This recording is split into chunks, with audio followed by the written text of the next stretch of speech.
thing I want to touch on, and Ms. Saito touched on this as well. We have in fact been here before. H1N1, Ebola, Zika virus. This is a system that we didn't just stand up for COVID-19. It really does date back at least to H1N1, which we had a significant presence of in the state. And as we've gone through each of these other circumstances, that system has gotten more robust and been tested.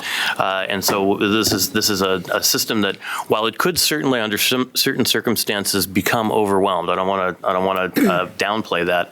We think it's very robust, and if this in fact, as Dr. Sidelinger suggests, could end up looking like a really bad flu year, we've had really bad flu years, and we've been able to manage them with the resources that we have.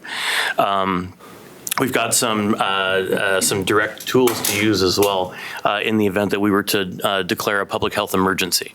And that includes things like court-ordered quarantines, eliminating large public gatherings, those kinds of things.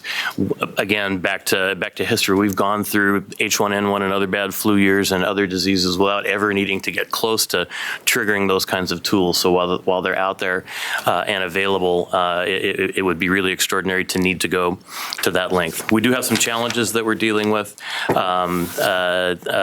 around supplies of personal protective equipment. There's a global shortage around that, not surprisingly, partly because of demand in China and elsewhere, and partly because the supply chains themselves often